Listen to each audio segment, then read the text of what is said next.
His name is Krampus.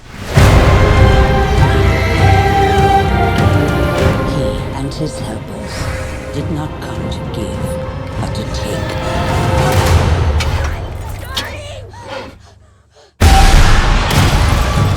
I feel like the tone of this is something that's very hard to nail because it's scary, but it's also kind of a fun family movie. Yeah, that was definitely the intent. I mean, I'm a child of the 80s, and I feel like there was a great run of movies that were daring enough to mix genres.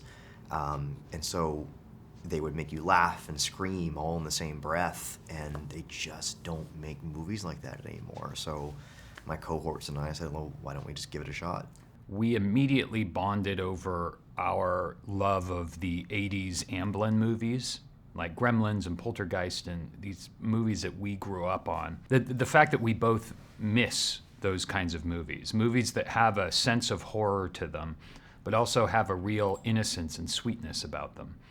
And so he wanted to kind of make it clear that this is the kind of movie he wanted to make. He wanted to make a movie that harkened back to those 80s Amblin movies. And the fact that Michael wanted to go practical with all of the creatures and the effects really got me excited. I'd never heard of Krampus. I didn't realize Krampus was this kind of ancient, folkloric, demonic Austrian nightmare. And when I read the script, it was just so unusual. I'd never read anything like it, and I'd never really done a film like this, and that in itself was appealing.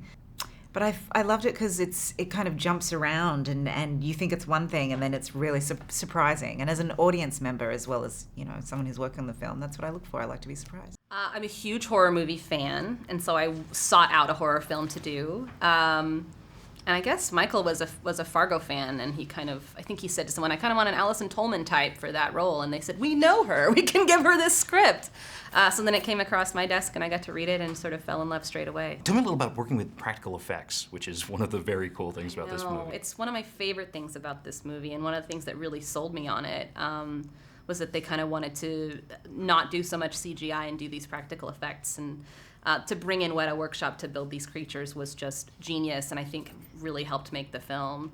It really makes it so much easier to have the real thing in front of you. And Michael would often hide the creatures or the puppets or the masks or whatever from the cast until we're rolling. So the first time we actually see the creature is when he's getting our reaction to it. And those reactions are in the movie because we couldn't believe some of the things he and the Weta Workshop had come up with. I believe comedy and horror are two sides of the same coin, and they go really well together. You can use the comedy to get your audience comfortable and relaxed and like your characters, and then just do terrible things with those characters. So comedy is a great way to relieve tension for a moment and then scare your audience once their guard is down. When you're filming a movie that isn't actually being shot at Christmas time, do you maintain a festive spirit throughout? I just had to trick myself that it was Christmas. So every day I woke up and ran out into the living room of the apartment I was living in, and I opened like a big pile of Christmas presents.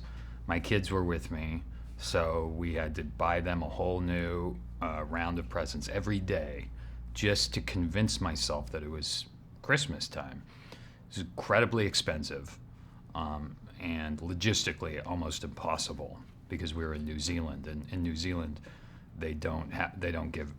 there's no gift giving, so there's no wrapping paper in any of the stores. It was crazy, but worth it because I think it shows in my performance that I think it's Christmas. He is the shadow of St. Nicholas.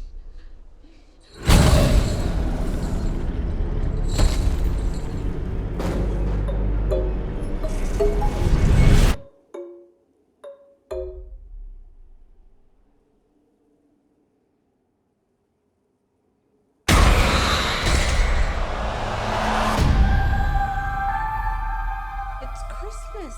Nothing bad's gonna happen on Christmas.